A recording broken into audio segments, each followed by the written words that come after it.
podcast of the Jacksonville Public Library. I'm Hurley Winkler. And I am Jenna Hassel.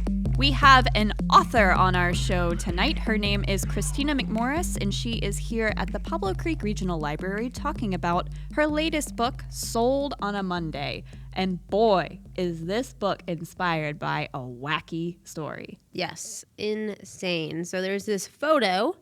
When did she say 1948? 1948 is when it was taken. So it looks like it's during the Great Depression, but just after. And there are 4 children sitting on a stoop in Chicago, and their mom is in the back hiding her face as the photographer takes the picture. And there is a sign next to them that says, "Children for sale. Inquire within." Man, so crazy. Kristina McMorris sees this photograph and has got to know more about it. So she starts researching the heck out of it, which is what you do if you're an historical fiction novelist, right? So she starts doing her thing, researching it, and she uncovers all these crazy stories. And she also starts thinking about this photograph from the reporter's perspective. So, of course, being an historical fiction novelist, she decides to write an incredible novel about it called Sold on a Monday. And you guys have got to check out this book. It is in our catalog. It's got a lot of holds on it, though, because it's very, very popular. But make sure you get into our catalog. If you do not have our app, the Jax Library app, make sure you download it from the App Store and put that sucker on hold. Yes, you can pick it up at any of the 21 libraries that we have in Duval County.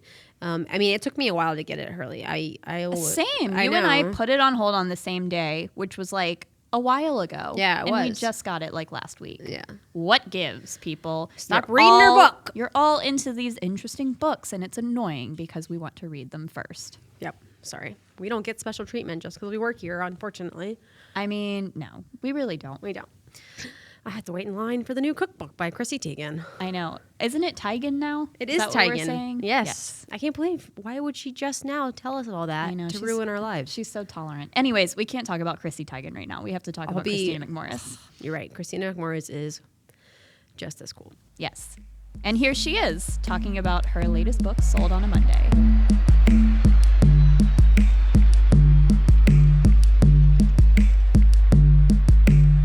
Kristina McMorris, thank you so much for joining us on Completely Booked today. Thank you for having me. Absolutely. We're so glad you're here tonight at the Pablo Creek Regional Library to talk about your new book. Yeah, I'm excited to share after all this time, and it's a real book, so it's going to be fun. Awesome. So tell us, when did you first start writing?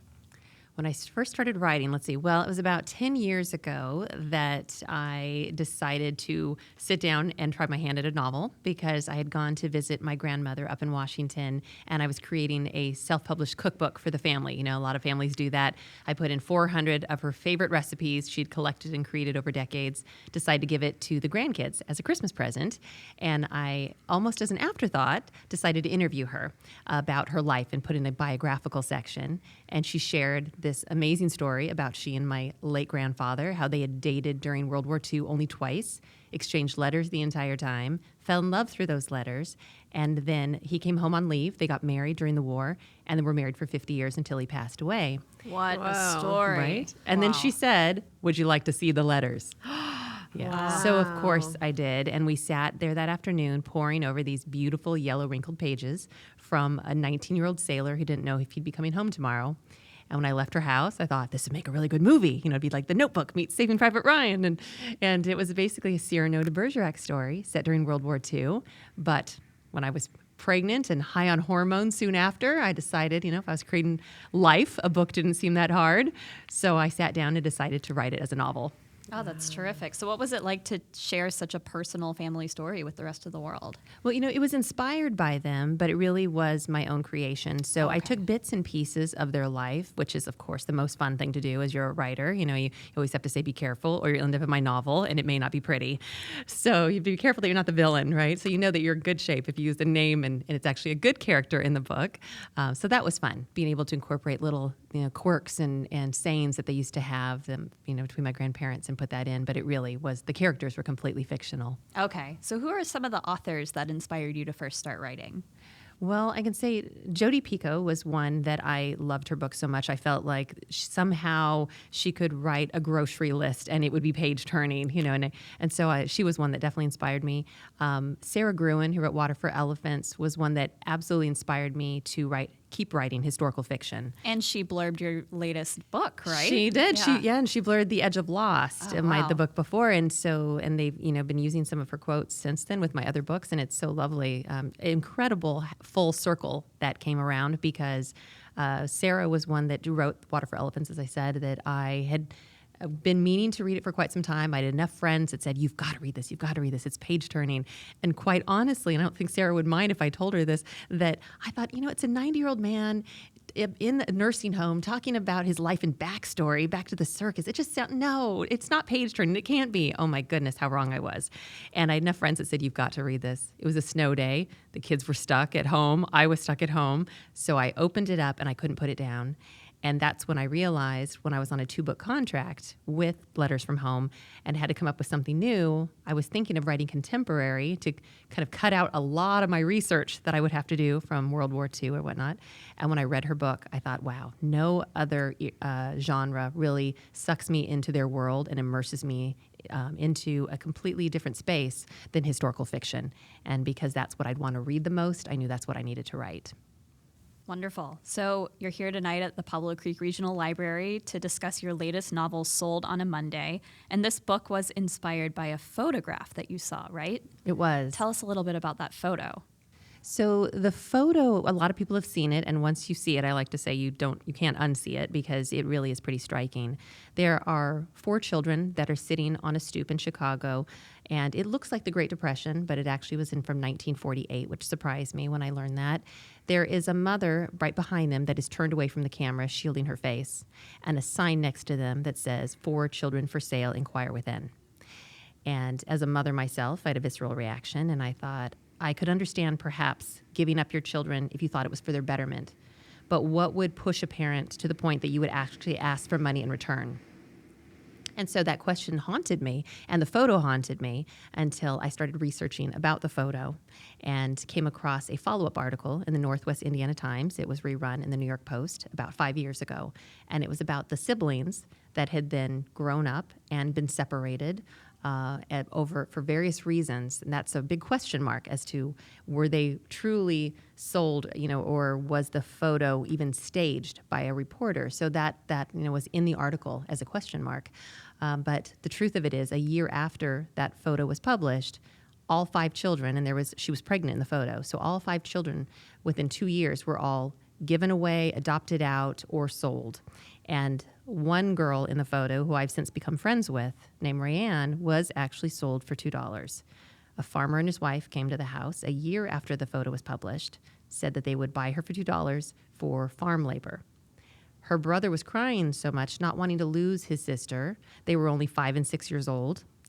And so the farmer said, fine, we'll take him too, for free. Ooh.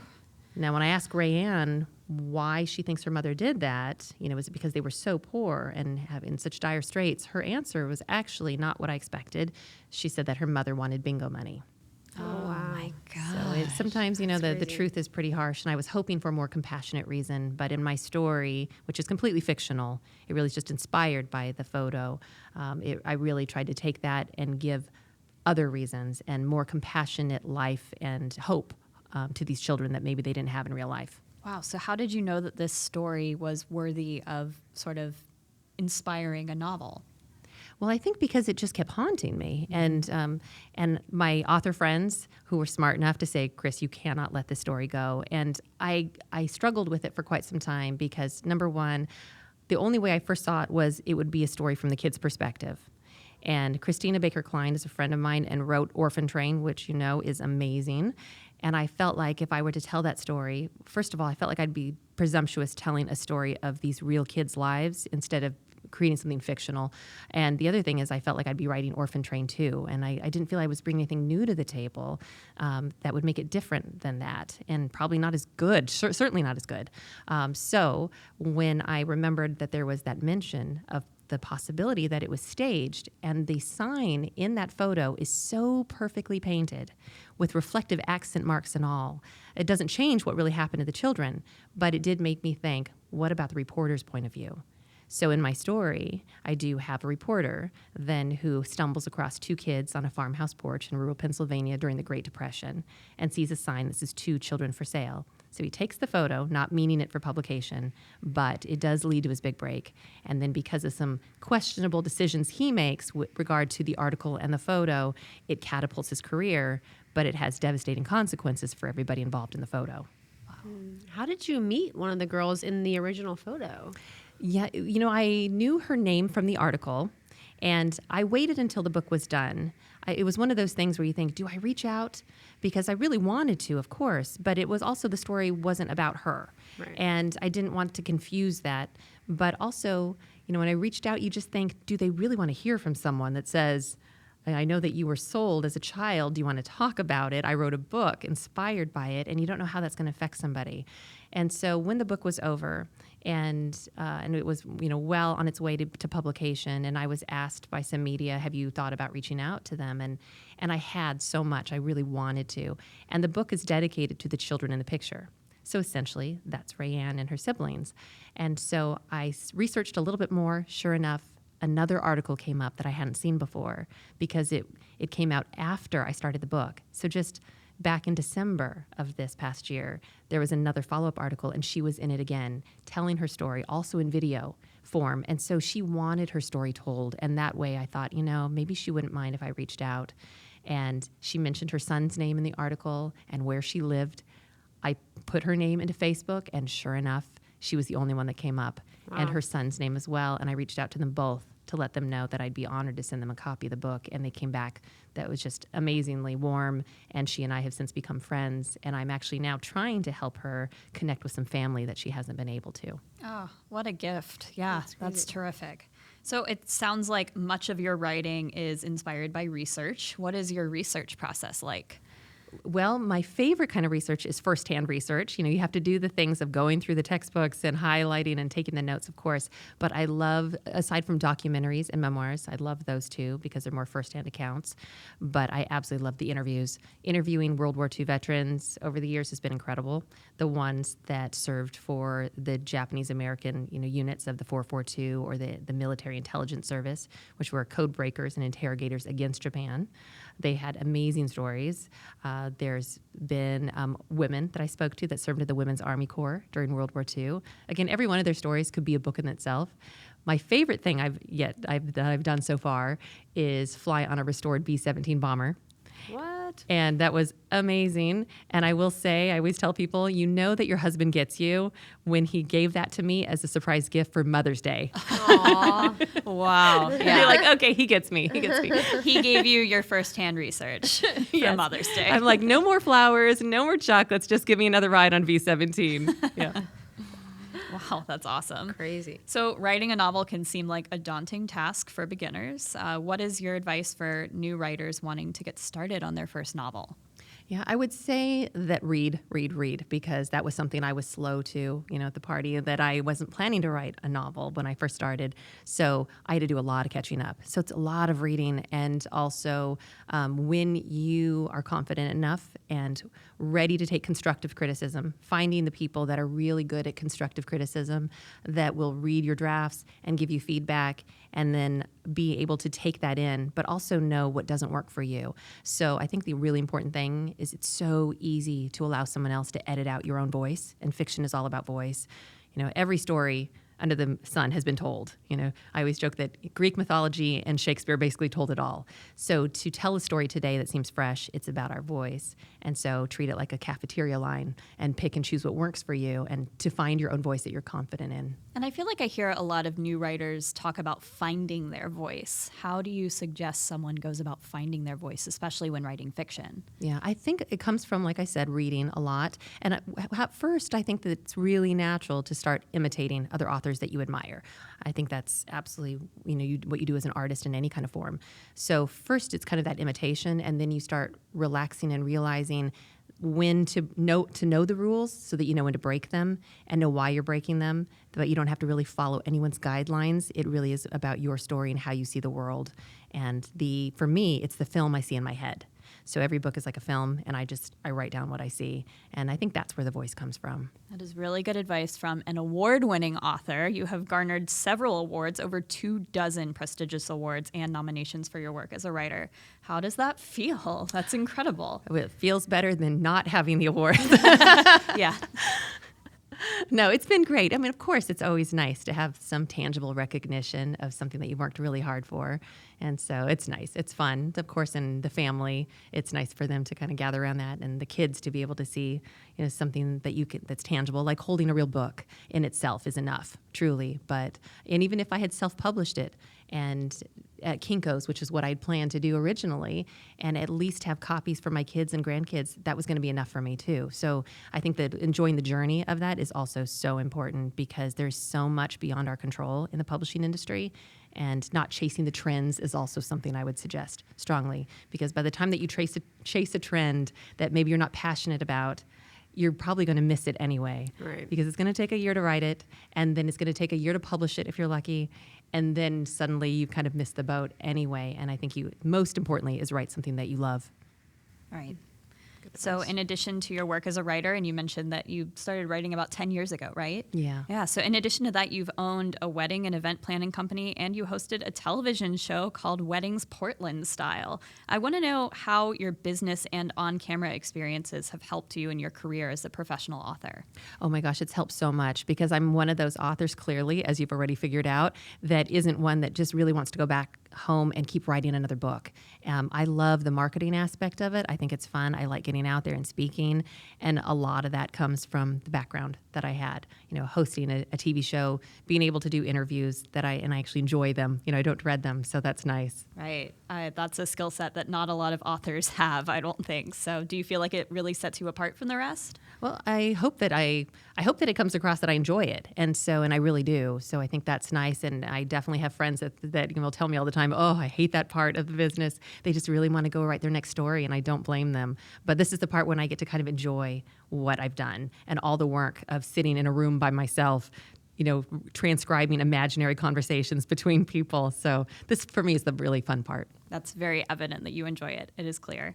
And you live in Portland, Oregon with your family, correct? Yes, yeah, that's right. Wonderful. So what's your family's relationship like with the library in Portland? Oh my gosh, we're there all the time. So when we go there, the oldest son, he's 14. We say they're 12 and 14 going on 40.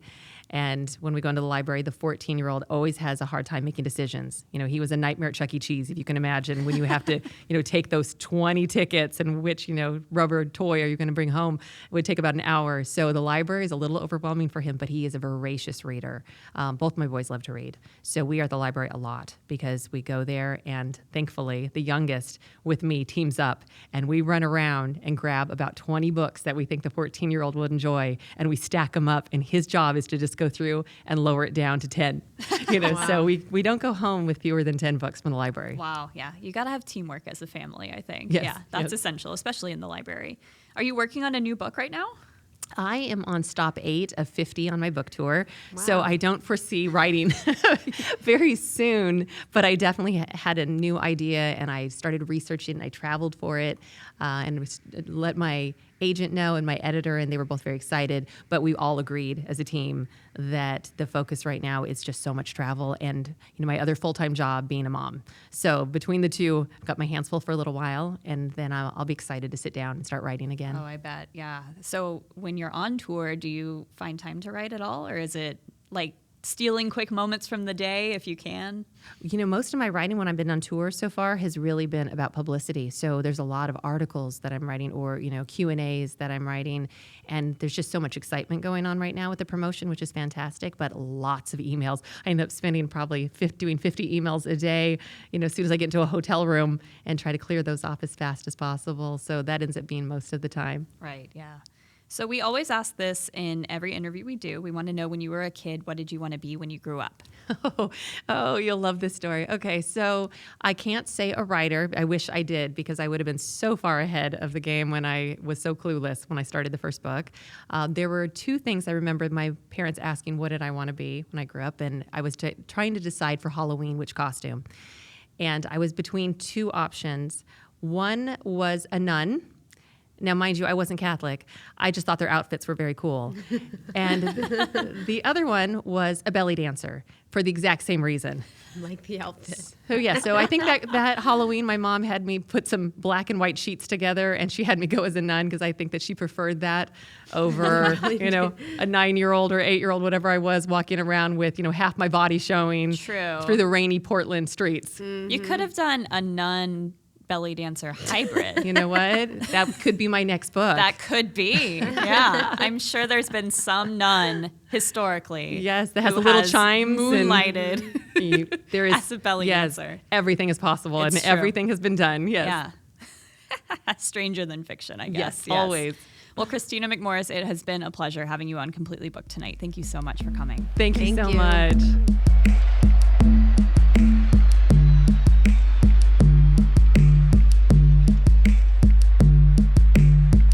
I love that story she shared about her grandparents in World War II. That was so really sweet. cool. I know I need to go back and read that book now. Yeah. What was the Letters from Home. Letters from Home? And that is also in our catalog. Yes, Letters from Home.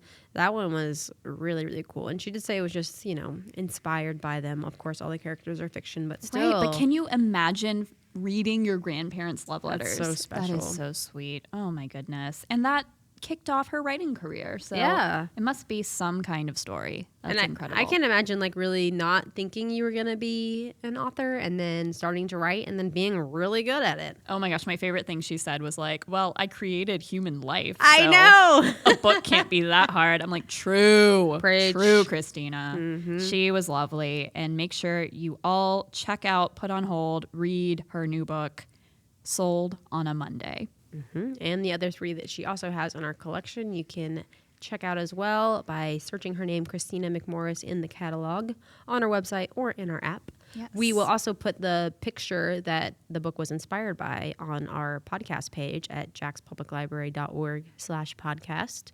So check that out. It's really, really crazy, and it will definitely haunt you and make you want to read this book. Yes, it is an incredible photograph.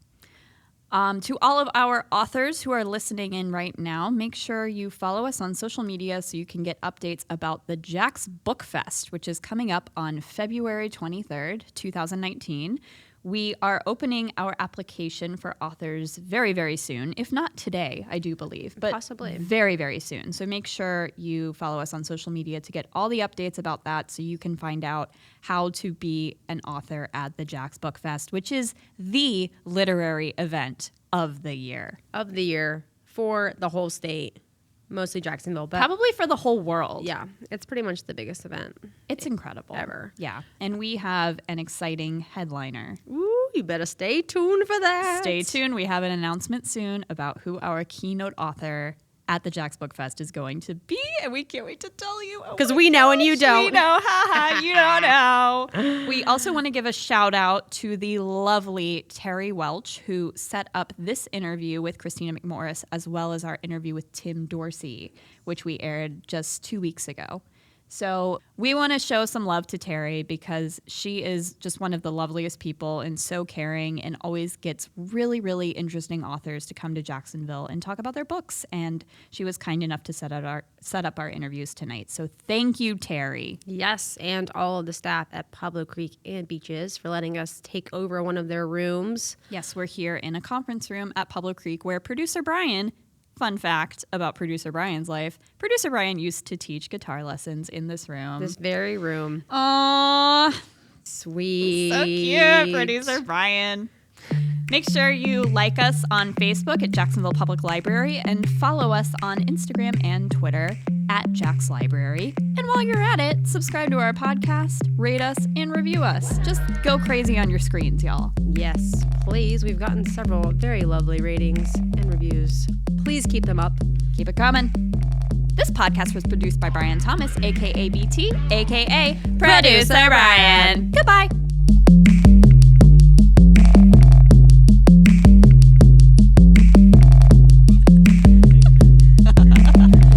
That's not fair. You weren't recording. Take 3.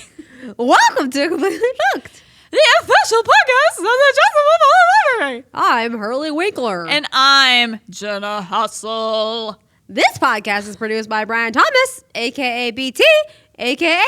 Producer Brian. Goodbye.